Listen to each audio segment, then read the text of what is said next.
Hello and welcome to Over My Dead Pod. This is Kate Carter. I'm Kylie Colwell. And I'm Holly Spear.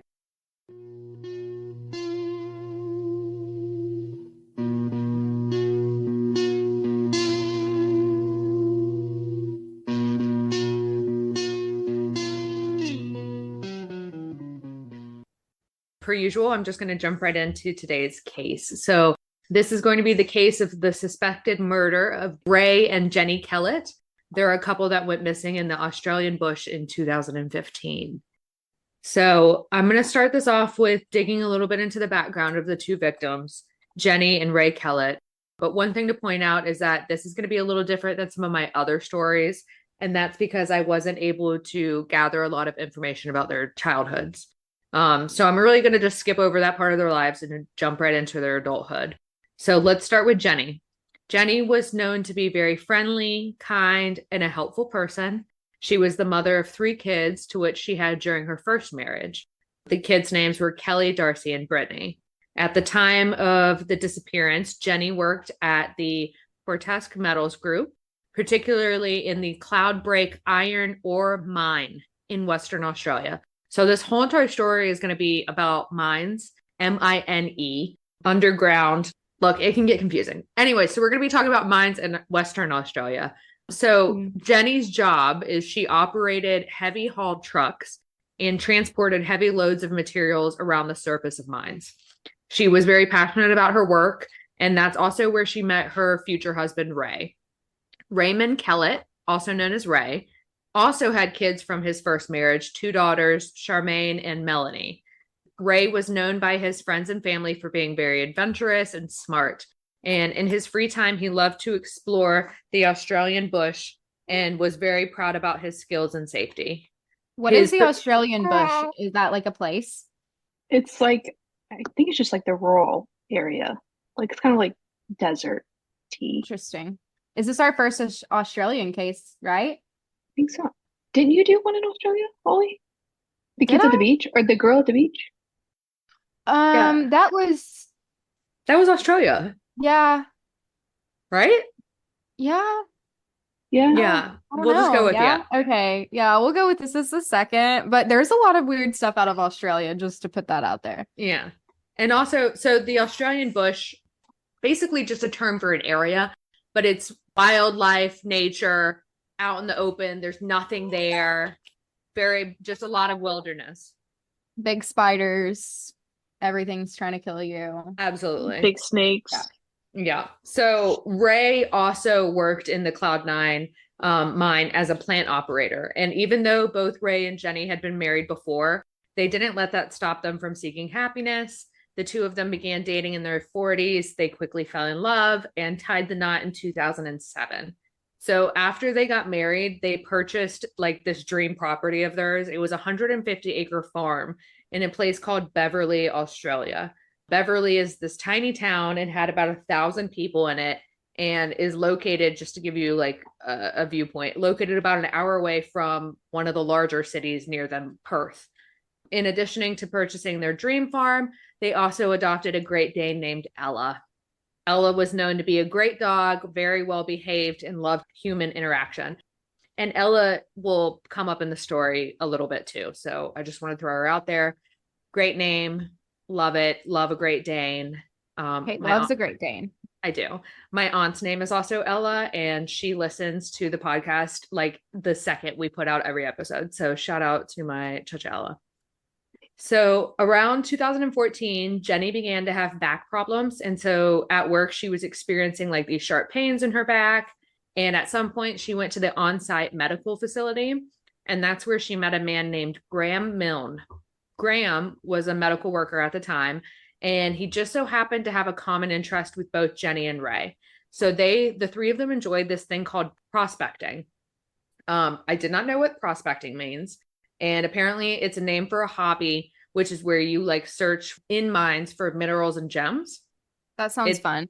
Yeah. So like it's basically like digging for diamonds and stuff like modern day digging for diamonds. Oh, I want to do that so bad. But this is like going in mines, Holly. Like I don't like small spaces where you have to like crawl. You'd be cool with Oh, that? I don't want to do that. No, No. I want to like I just- shift through some dirt. I don't want to like go in caves. Yeah. I want to like just find some little gems and stuff and not have to do anything for them. Okay. Yeah. No, I mean, well, there's like places in Arkansas where you can go mine for diamonds and it's like just a field and you just go look for them. And I think it's fun. And I want to do like crystals and quartz too in Arkansas. I think that'd be really fun to mine for them. Yeah. But I know I don't want to go into like a coal mine and like, Yeah. do because work, these people worked in mines for a living. And so they're like used to the safety and everything. So that was like their hobby on the weekends. Yeah. But it doesn't sound as fun as what I thought. Yeah. So Jennie and Ray would often go prospecting in their free time together. And then after they met Graham, they thought it would be fun to invite him along. Graham was a little bit older and had more knowledge as well.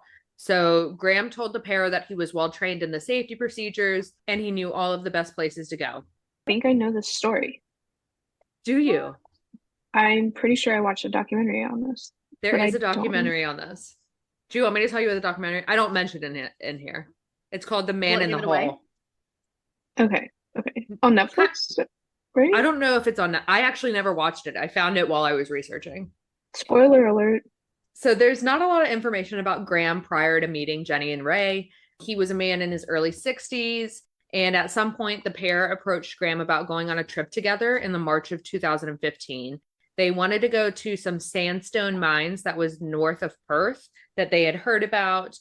So to others, Graham was known to have been quiet, awkward, and standoffish.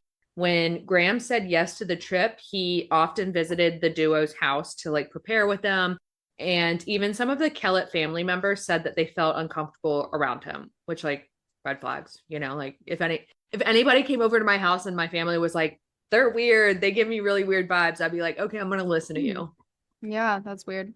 Yeah. So later on, Ray's brother said that Graham wouldn't even, this is so weird. Ray's brother said that Graham wouldn't even eat with them at the same table. He would just grab his food, go outside and eat in the yard by himself. Like a dog? Is that not like, that's not even like red flags. That's just like weird. Yeah, that's very weird. Yeah.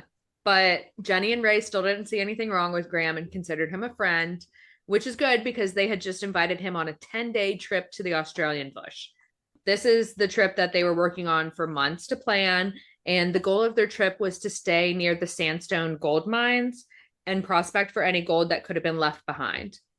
The 3-person group spent weeks on the Kehlet farm practicing different techniques for how they were going to enter the mine and learning how to use all the proper safety equipment just in case. Graham even drew maps to the mine shafts and made notes about the best techniques for entering and exiting out of those mines. So the group seemed to be completely prepared and excited when they left for the trip on March 15th, 2015. So the sandstone mine in particular was in a state known as care and maintenance to like Australia, which means that the mine itself was closed, but it was being cared for. So it could reopen at any time in the future. People could still go and visit. It just wasn't in use for like commercial purposes. I'm also looking at the pictures of it. It looks like just a hole in the ground that is big enough for an average sized body. Yes. And that's not what I wanted to do. And I'd like everyone to know that is not what I thought. And it is not. It's not even like prospecting and like going into mines. It's not caves. Like people think you're going to like a giant cave and stuff. Yeah. No, it's holes in the ground. Yeah. You're like roping down. No. Yeah. Absolutely not. Yeah. We get what you're saying. And Kylie, you said you just wanted to go to a jewelry store and get rocks and stones. It seems a little less dirty. Yeah. Okay. Yeah. So anyways, okay. Because it wasn't open for commercial use, this meant that there was going to be a potential for a lot of gold. It would be a great place to prospect. But this mine was not for beginners. It came with a lot of potential dangers as well. So what drew the group to this area of Australia was something that Graham called the $3 million patch. This area was supposedly filled with a lot of gold, specifically the area of the Bell's Chamber mine, which was about 18 miles from Sandstone, but Sandstone mine in particular was like this giant open plain. So just to let you know, Sandstone was about 440 miles from the nearest city of Perth. So they're like way out in the middle of nowhere. And the group were pretty close-lipped about exactly where in the mine they were planning to go because they didn't want like other people to figure out, like if they hit a jackpot with gold, they didn't want other people to figure out exactly where it was and then like steal what they were going there for. So That makes sense. Ray, Jennie, and Graham left for their trip, and they told the Kehlet family that they wouldn't have cell phone service for about 10 days. And they left them a satellite phone number written down just in case of emergencies. But on March 19th, the husband and wife, along with Great Dane Ella, headed out on their trek to the sandstone gold mines. Jennie drove an old Land Cruiser that hauled a quad bike on the back, which, by the way, when I heard the term like quad bike, I thought that was just like a four-person bicycle.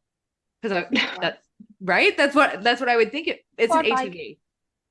A four-wheeler. Yeah, I four-wheeler? didn't. Yeah, I didn't get that. So it means like an ATV, a four-wheeler. We're just thought- uncultured.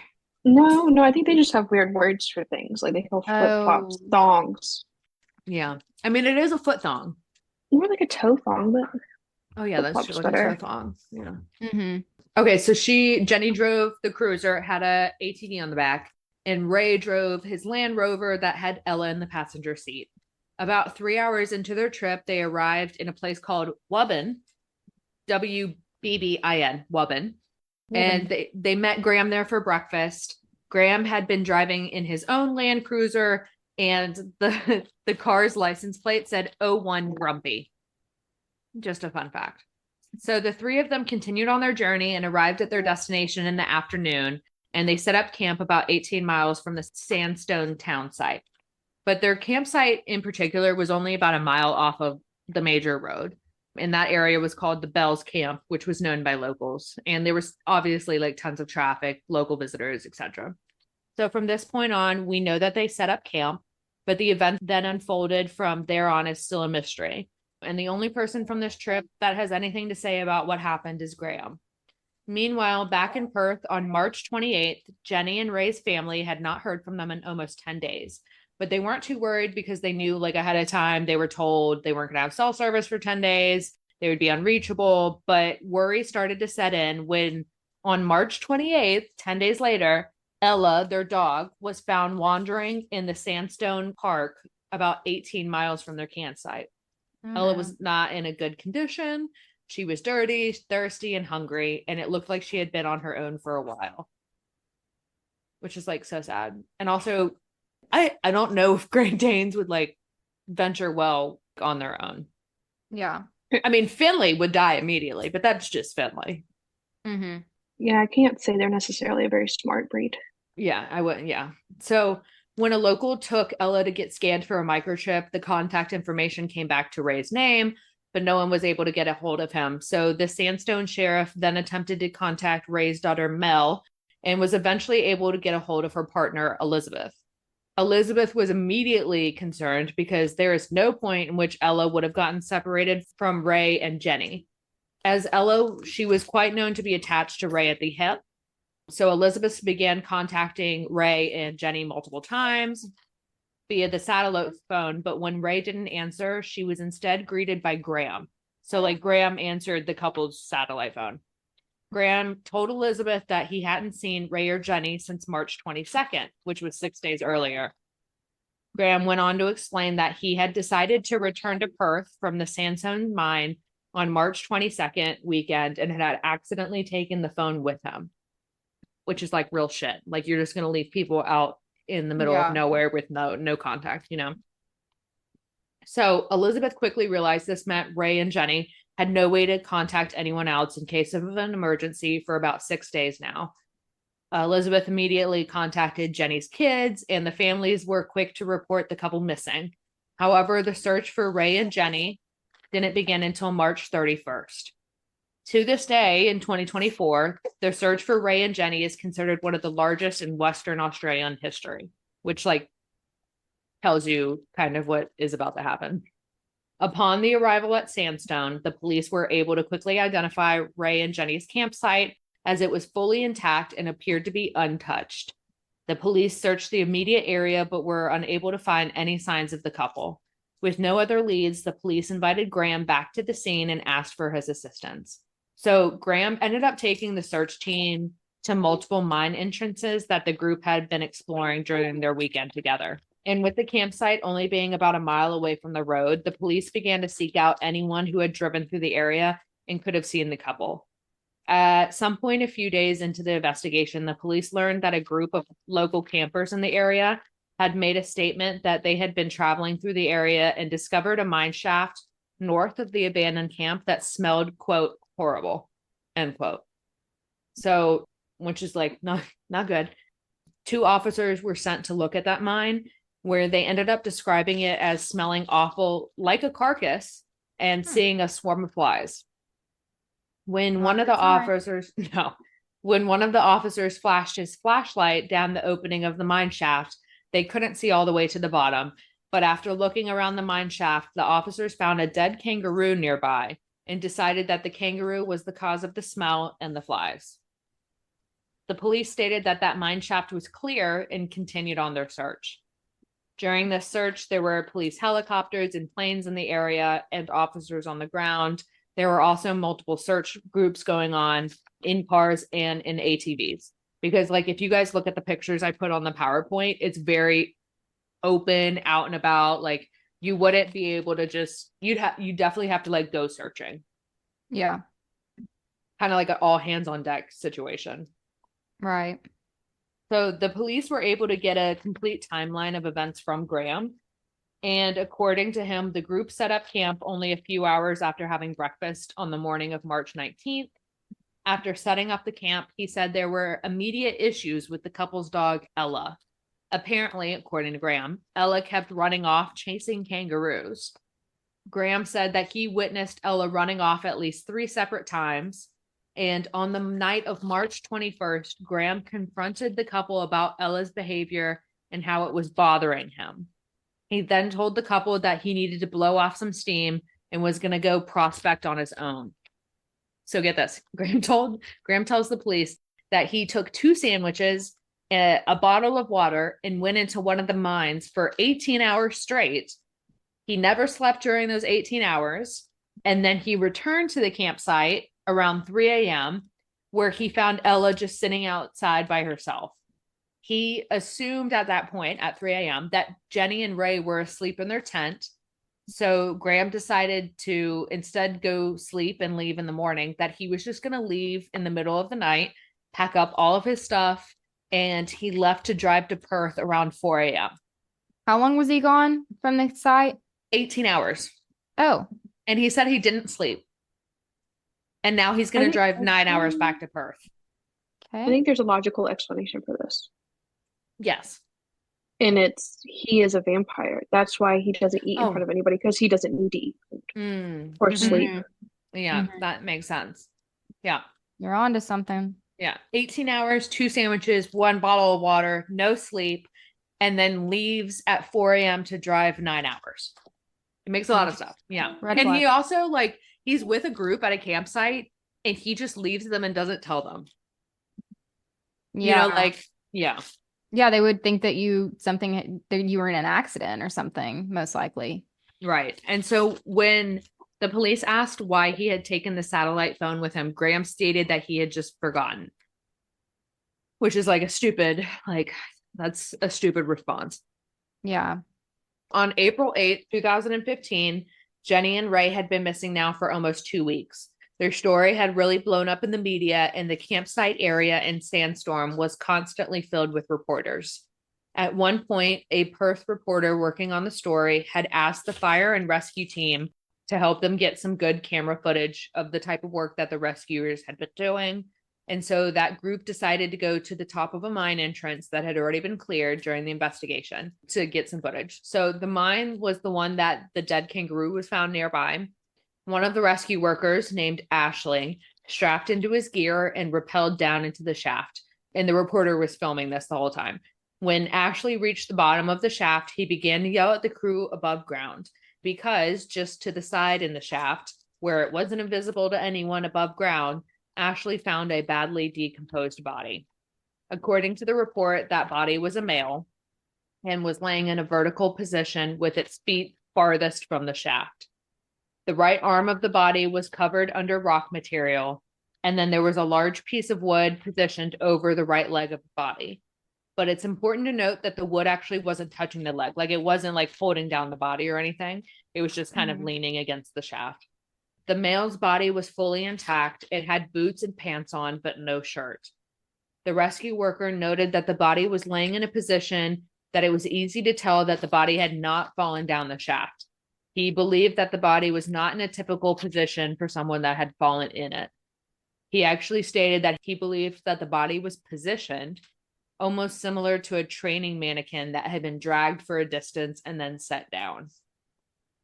So like that's the first person who sees the body, and that's what he says. Like just keep that in your mind. Like it did not fall into the mine shaft. It was positioned. It looked like it had been dragged and then just like sat. Yeah, because I guess if somebody fell, it'd be all like in a weird position. Well, if it fell, let's say you fell feet first, your body would kind of like crumble, right? It wouldn't like slide and have the feet furthest away. Or if you're not going to be like falling. Yeah, you're not going to be falling on your back, like straight on your back down. Right. Yeah. And if you fell head first, your feet still wouldn't be on the other side of the mine shaft. So like regardless, it doesn't yet. It looks like someone had placed it there. Yeah. So the time that the male body was discovered, it had been decomposing so badly that it couldn't immediately be removed from the mine shaft. So instead, forensic experts were sent down into the shaft and ended up spending 2 days examining the body before it was finally removed on April 10th.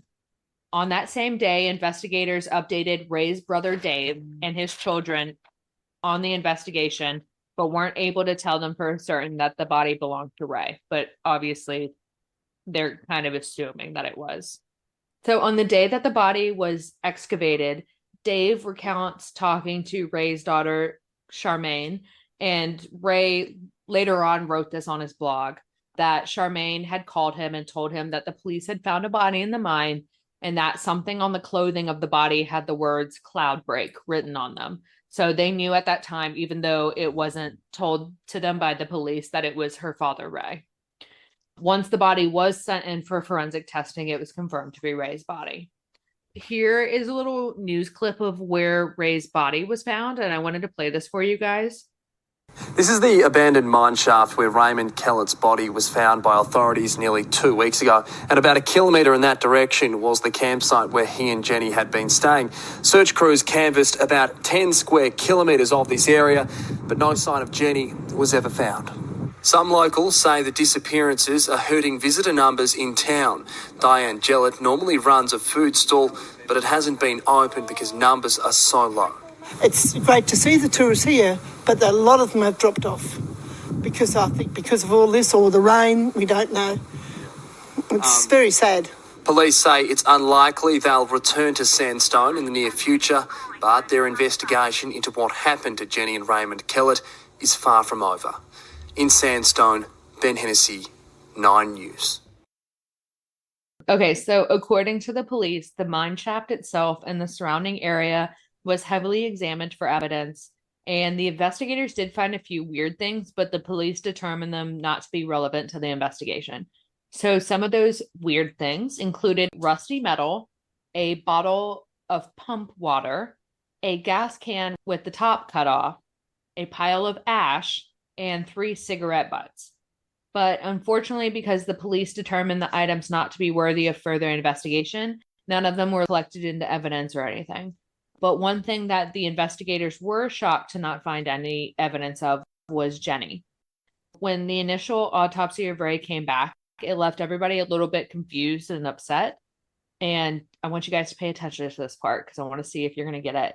According to the autopsy, Ray had damage to his right hand, ribs, arm, the left side of his face, and his hyoid bone.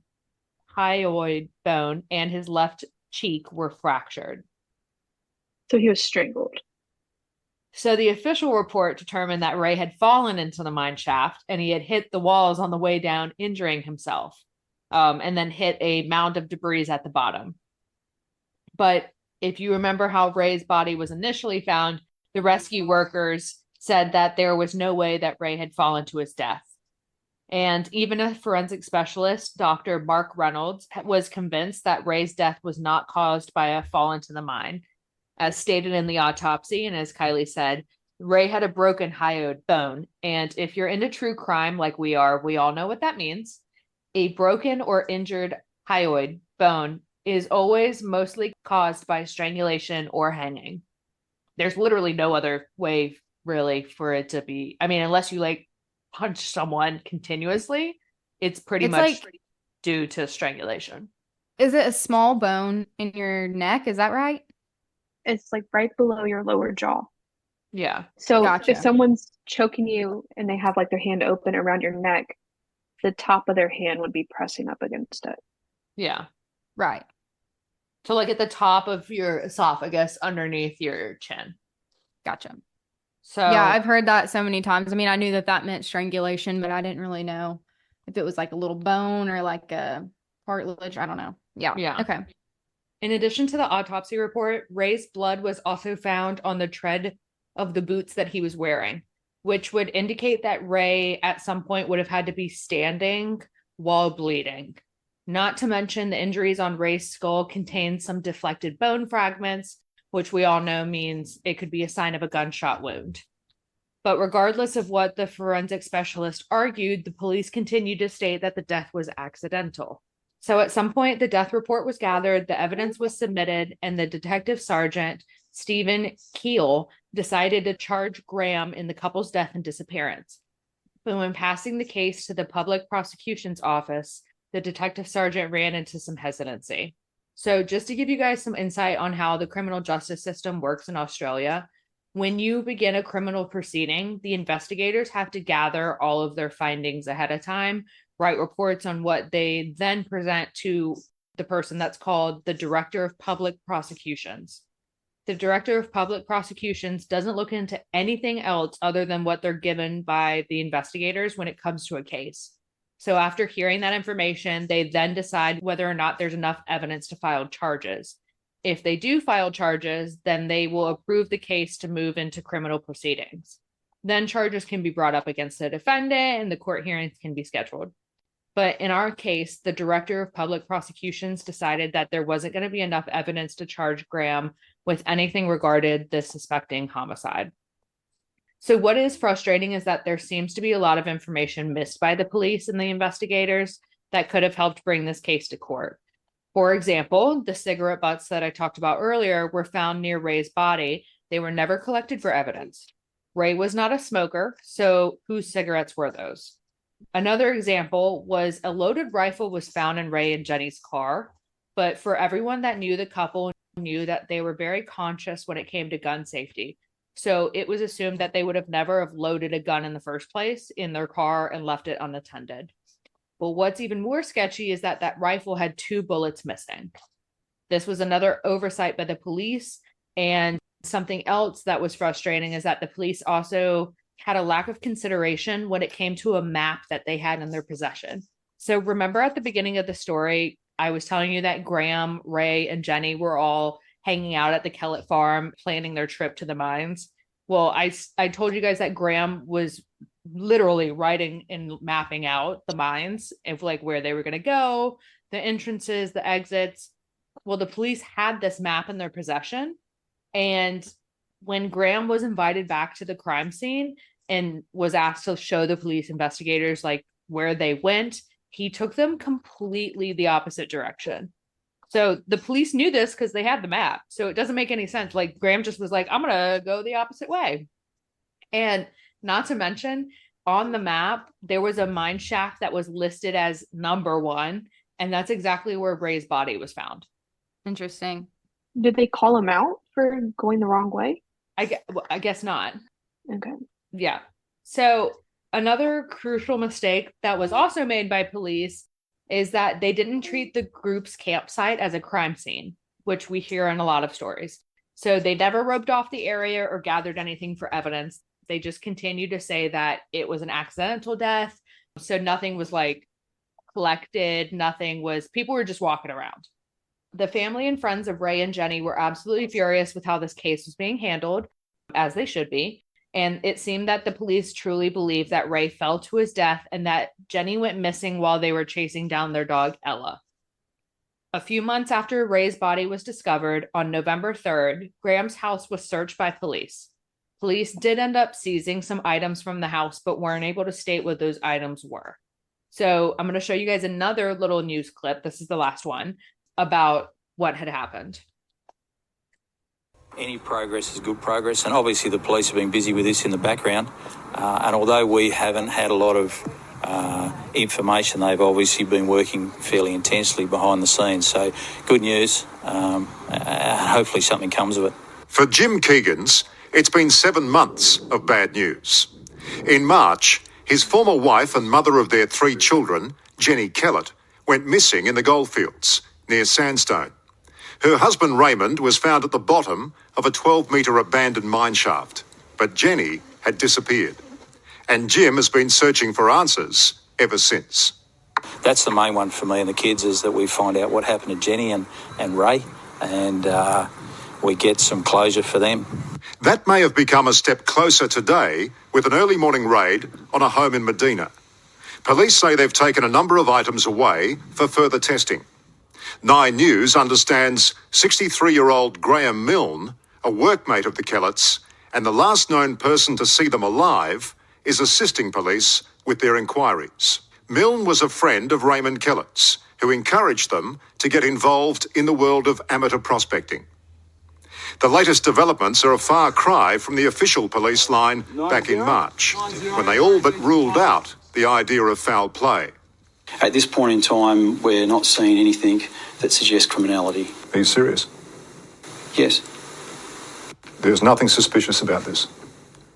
At this point in time, we're saying there is no evidence of any criminality. However, we are making sure that we investigate it thoroughly and we look at all the possibilities. But Jennie Kellett's own children had a feeling there was much more to her vanishing and their stepfather's untimely death. I went out there, I saw the site, and it just, knowing them, it just makes no sense for them to get lost. There's so many ways back to camp. So after the Australian police decided to not prosecute Graham, this case went cold.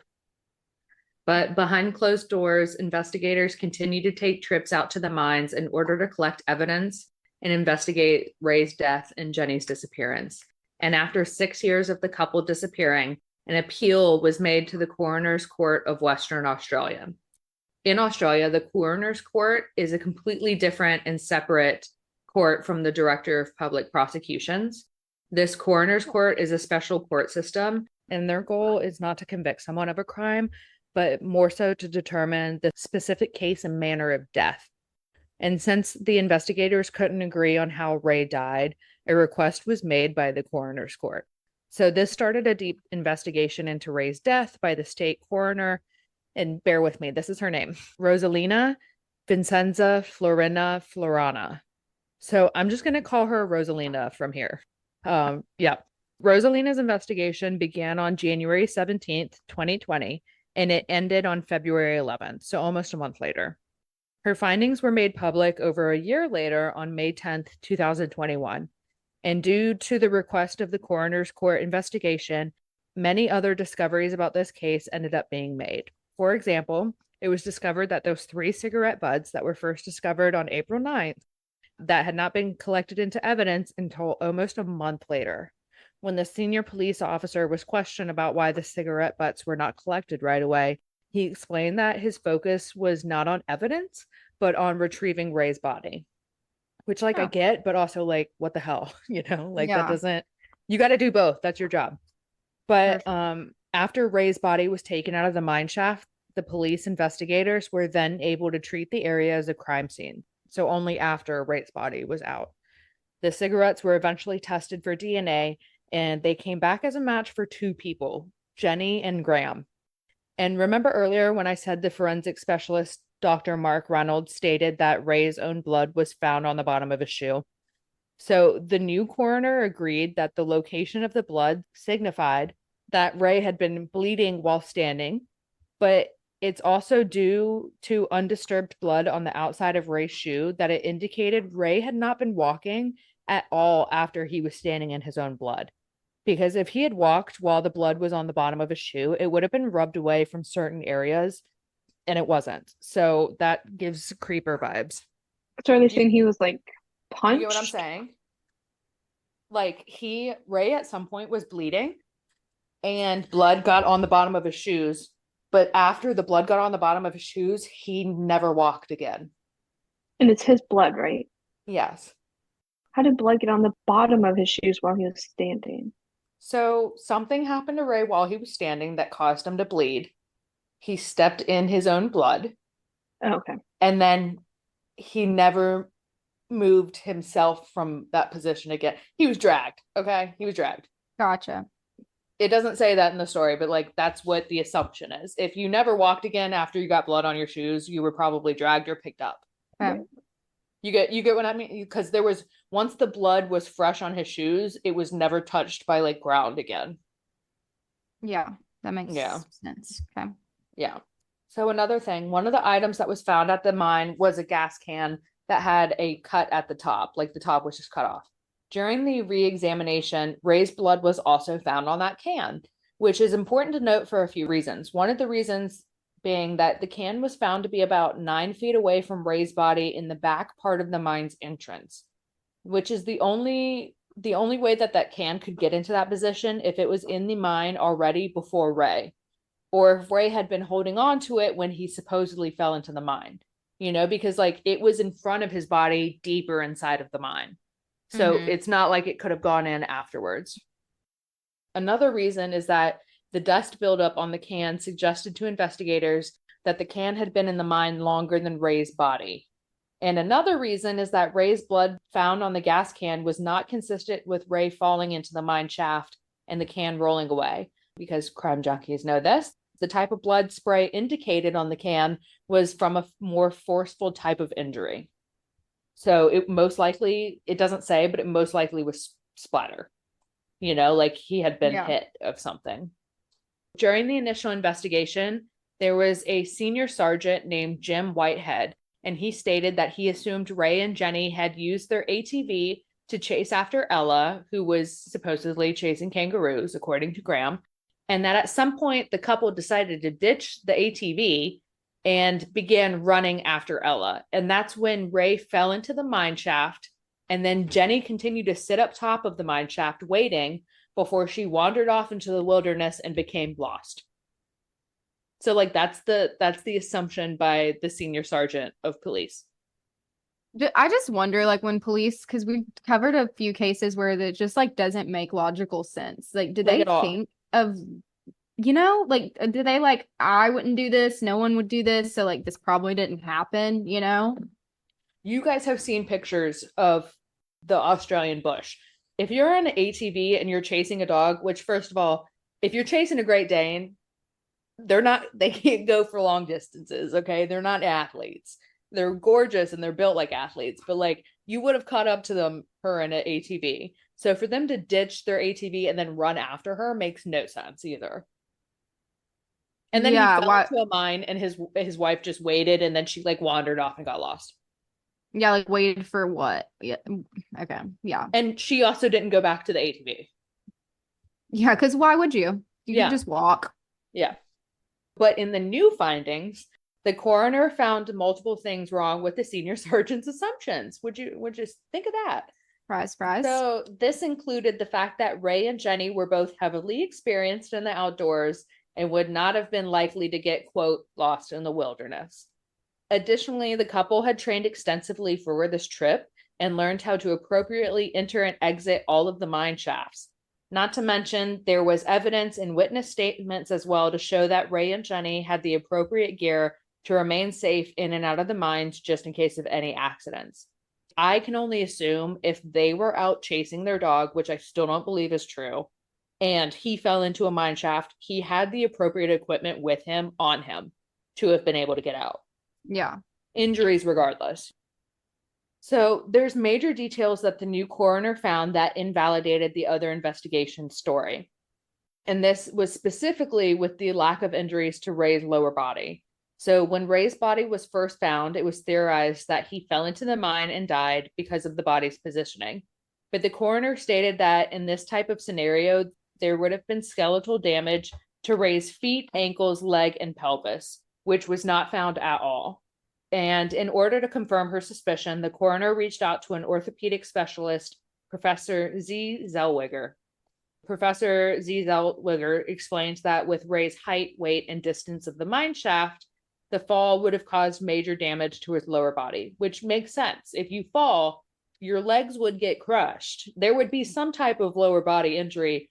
And if you can remember, the autopsy said there was no lower body injury. Yeah. Professor Zellweger also stated that it was impossible injury-wise that Ray had fallen headfirst. There was no indications on Ray's body to show that he had fallen in any type of manner. So with all of these details, the coroner became quite certain that Ray's death was no accident at all. During the new coroner's investigation, Graham was brought back in for questioning. He was asked some questions with the new court after reading all of the evidence from his previous statements to police. During this questioning, Graham was asked if he had purposely led the search crews in the wrong direction, which is what we talked about earlier. Like, he had a map and just took them the wrong way. Graham said that he didn't purposely do that. Later, when Graham was asked about why he didn't tell investigators about the map that he had drawn with Ray, Graham said that he simply had just forgotten to do so. So right now, Graham has amnesia. He's just no, it didn't happen. I forgot. I'm sorry. Mm-hmm. He was also questioned about why he drove 9 hours at 3 a.m.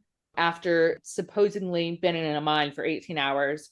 Graham had originally told the police he was traveling home, but when the police later extracted GPS coordinates from his vehicle, it showed him having gone in a different direction. So that's when Graham decided to come up with a different story. He told the investigators that he was driving home and had a change of mind and was going to go back to the campsite to make amends with Ray and Jennie at 3 a.m. in the morning. And then he changed his mind again and decided to not do that and just go home. So it took him in a different direction than what he had told police. So this dude's just telling a bunch of bullshit, you could just tell that he's telling lies. Yeah. It's changing and it doesn't make sense. Yeah. Yeah. Graham was also questioned about the 2 missing bullets from the gun, and he claimed, this is a whole story, so get this. He claimed that at one point during the weekend, another vehicle had driven up on the opposite side of the hill that the group was camping on, and that the people from the vehicle began shooting their hunting rifles. Graham claimed that in response to the men shooting, Ray had Graham set a pack of cigarettes on the bottom of a tree on the bottom of the hill. And then Graham told Ray to shoot at the tree as a warning to the other men. Do you follow that at all? Because how No.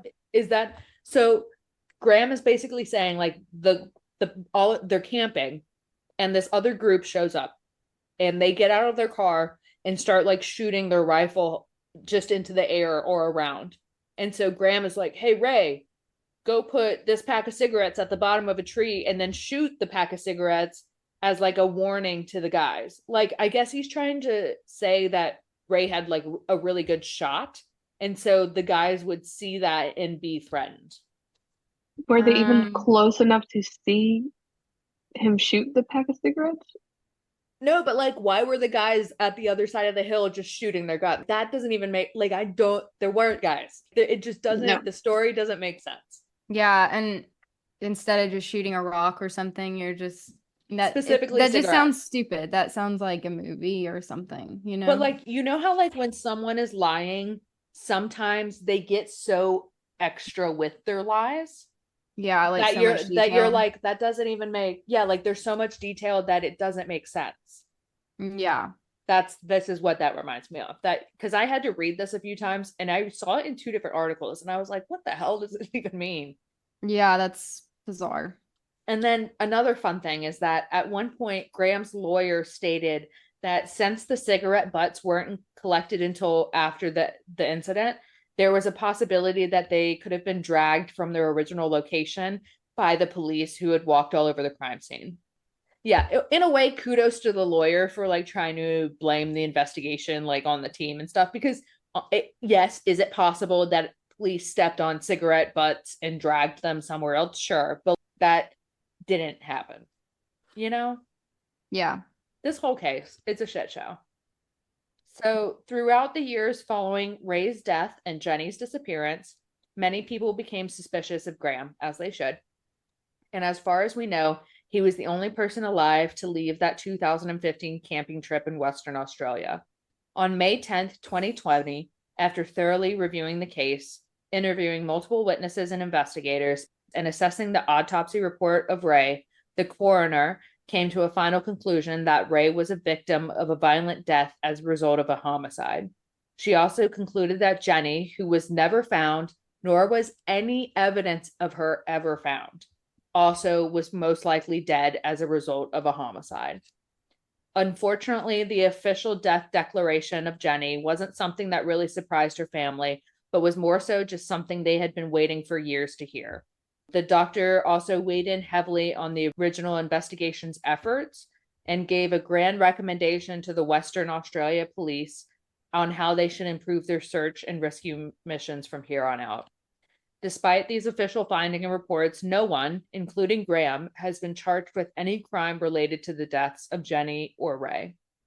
And another shit thing that happened when Jennie went missing, like this just pisses me off. So when Jennie went missing, all of her assets were frozen, and that ended up preventing her family, her children, and Ray's family from inheriting their property. So the bank ended up foreclosing on that dream farm they had bought, and the Kehlet's house, their farm, and everything was just given away because of the bank. So like their family never got anything from her disappearance.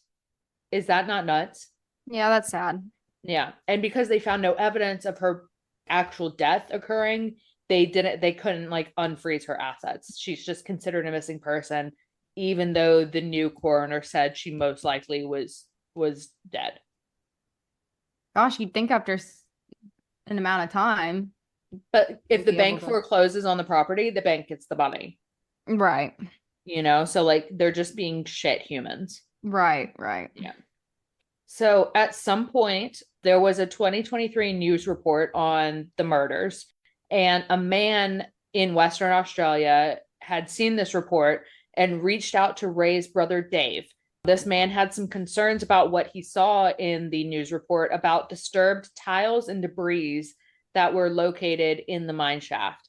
So Dave went and met this man named Rick, and the two of them went into the mine shaft where Ray's body was found. And once they were in there, they found a pile of debris that supposedly caused Ray's body to tumble away from the mine's entrance.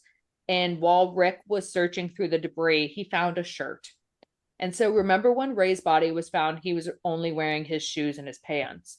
So Rick and Dave collected this shirt and gave it to police, who put it in evidence. But to this day, the men were never told any further information about the shirt.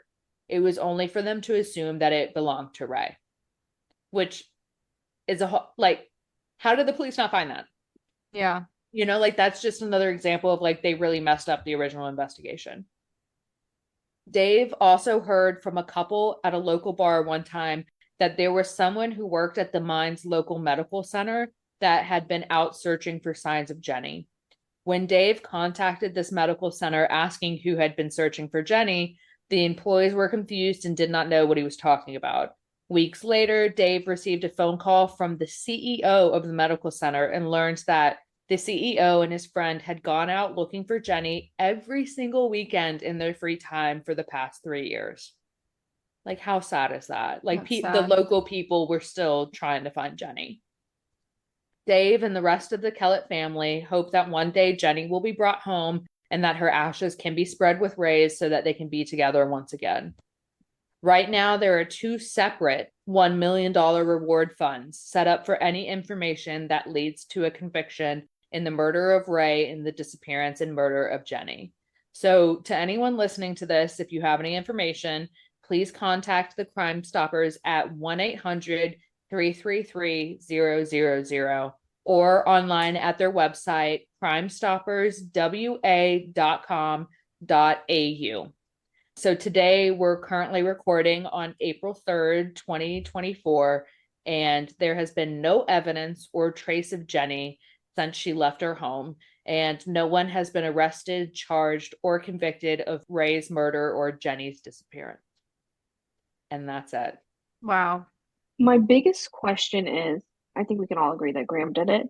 But Yes. if Graham shoved Ray down the mine, why would he, I mean, kind of carelessly, why would he obviously hid Jennie super well and they haven't found her. I don't, in no way, shape, or form do I think that Graham pushed Ray down the mine, because he had no body injuries of being pushed into the mine. I think that he was probably killed in the mine. And then it wouldn't be worth getting him out. Like, that would be hard. Yeah. So that Okay, that only makes makes sense. me assume Jennie is most likely also dead somewhere in that mine. And the police just haven't done a good job searching. Or she was somehow killed outside of the mine. And I mean, the Australian bush, and specifically that place, was so remote, they just never, her body decomposed very quickly. I mean, it's, I hate to say it's impossible, but it's impossible that Jennie's alive. You know, like it's a 99% chance that I think that she's passed away. Yeah, for sure. Or was murdered. Completely agree with that. Especially because remember what I said, that gas can that was found in the mine near Ray's body, it had blood on it, splatter blood. So that means that Ray was probably hit with some blunt force trauma because he had a head contusion. So I just have a good feeling that he was killed in that mine. No, I agree. And then Graham crawled out, or roped out or whatever. And then freaking poor Ella, their Great Danes, just, I don't even know how she survived, just walking around and someone happened to see her. I'm glad she did. Yeah, that would have been really sad. Don't kill the dogs. If I was researching a story and the dog was killed, I'd probably stop and do a different story. I mean, the whole Graham thing is frustrating to me in this case because he obviously did it. They weren't able to find enough evidence. That's most likely because the police didn't treat it as a crime scene. They probably could have found enough evidence. Now it's all gone. My biggest issue with this whole case is the fact there's not a single piece of evidence on Jennie. She's just gone. No blood, nothing. Yeah, I feel like we say this a lot, but they need to treat unless it's like an old person or someone who's been sick that dies, everything needs to start off as a homicide investigation. I almost think even an old person, like it's just the sensitivity of evidence, especially now in a home, it can be a little bit different, but like out and about in the wilderness, the evidence that you are, as soon as you get to a place, that evidence right there is going to be good for only a period of time. Yeah. So like they could have probably found evidence of Graham doing something malicious, but they didn't treat it as a crime scene. So many people went in and out of that mine shaft. They didn't even find the shirt of Ray's that was in the debris located next to his body. So they obviously didn't treat it at all like there was evidence down there. I just can't imagine being the family, especially Jennie's family, of just there's no answer. Especially if you know that in the back of your head, Graham, obviously we're going to say Graham did it, and having to be Ray's family, just living their lives with Graham, he's just chilling. What do we think his motive is? Is he just like a crazy person? I mean, obviously he's a little weird. Here's my thought. When Graham came into the duo's life, he met Jennie first. Oh, you think he loves Jennie? I think he loved Jennie. So he was in his 60s. Ray and Jennie were in their 40s. Jennie was going to the medical center at the mine that they all worked at, and she met Graham there. And she obviously had gone enough time to figure out that like he was into prospecting, they were into prospecting, and so she like had him meet Ray, so like he met Jennie first. So that just immediately, the only thing that I could think of is that he probably had a thing for Jennie, which also makes me think he probably killed Ray first. And then when he couldn't have Jennie, he just murdered her. Could see that. Yeah, I could see that for sure. If we have any listeners in Australia, watch out for Graham. Yeah, he's out and about. Free man. His name's Graham Milne. Milne. I think I'm saying that right, but He still lives in Western Australia. I don't know where, but he's somewhere over there. But then again, Australia is very vast. There's lots of area. Lots of it. Lots of it. It's like Canada. Does it exist? I don't know. Haven't been there. You know Haven't how many been people, there, so many people commented or messaged me last week after they read our or after they listened to our episode, and they were like, Canada, they were either like, Kate, Canada exists, or they were like totally on board for it. And I was like, you guys, I do think Canada exists. That's a joke. I'm starting a new conspiracy theory, like birds aren't real, Canada isn't real. I'm starting this. Okay, you heard it first over my dead Prove pod. it to me. Take me there. Yeah. Kylie and Holly don't think birds or Canada is real. It's the bird thing.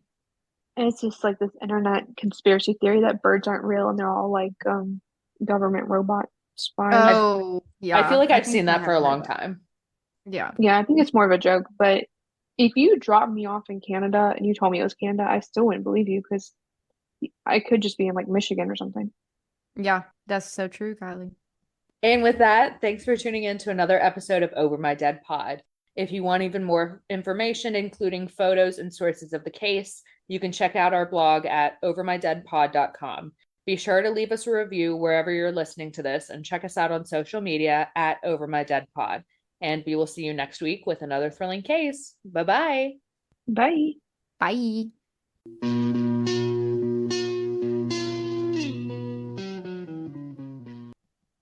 Okay, let's jump right into overtime. Even though we were just talking about Canada and the birds and everything, that could have been like part of overtime. But anything cool going on in y'all's life? No? Okay, that's it. No. We're done with the episode. Toodles. Toodaloo. I have something we can't talk about. Okay. How do you guys feel about your parents selling your childhood home? Oh, that's a toughie. That's sad. I hate it. That's real sad. Is my your mom mama and doing my it? stepdad, they're in the process and they want to build a barn dominium. Do you wait, like we've that? talked about this before. Did we? Yes, but like we talked about the future potential barn dominium, but I didn't know they were really thinking about it. My mom just told me the other day. Like they bought land. Oh, they're doing it. Yes. Selling the childhood home. That makes you sad. I get the whole like, I mean, don't get me wrong. When I'm an adult, I don't want to live in the same house for that like forever. But like for a child, that's so sad. I mean, it's a big house. There's 6 kids. Starting next year, there will be no kids. They don't need that house. Okay, if we come to your freaking little barn for Christmas, where are we sleeping? How do you guys feel about JoJo Siwa? Can we just cancel JoJo? Can we cancel her? Seriously. Just for being annoying? It's honestly so cringy. It's all over my For You page on TikTok because I have to watch them because they're so terrible. I'm sorry. I don't like to hate on anybody, but excuse me? I really dislike her. Holly, you love the hate. What are you talking about? Don't like to hate on anybody. Okay, can we talk about specifically her appearance at the iHeartRadio Awards where she was like dressed up as Kiss? She's not Kiss, she's the new JoJo Siwa. Yeah, the new JoJo Siwa. And she's badass. The little dance move. She's the bad girl. Yeah. And then there was one point that I saw that was like, it was somebody making fun of JoJo. And they were like, at the iHeart Music Radio, they were asked, they were like, who is your dream guest star appearance on your podcast, JoJo? Let's spice it up. My ex. Girl. Dude, there's just too much going on with JoJo at this point. My favorite one is the one of her explaining her new song, and she's like, honestly, like when I like wrote the song, I was scared of it. There's like all these reenactments of people like writing something down. They're like, Karma's a bitch, and they like jump out of their chair and start screaming. Yeah. I knew that JoJo was gonna be scary when I saw like 10 years ago, she had a rainbow car with her face all over it. And I was like, I'm out. I was never in, but I was definitely out at that moment. I just saw TikTok today of it's just her face all over the car, and it says JoJo Siwa. Someone posted a TikTok of her cutting them off in traffic. Great. She was a bad girl. She did some You bad girl. things. Oh man, Jojo, if you're listening to this, don't come after us. She's come after so many celebrities. Like she calls them out. Not saying we're celebrities, but like she has But like, yeah, but like don't come after us. We don't want to be canceled. Actually, you know Yeah. what? Come after us, Jojo. If you're We like listening to this, attention. Jojo, come after us. I would love to have her on the podcast. Yeah. me too. Yeah. And if you don't know who Jojo Siwa is, it's okay. You're not missing out. Don't Yeah, look her up. Don't waste Don't- your time. Don't fall down the rabbit hole. So yeah, that's about it. Bye. Bye. Bye.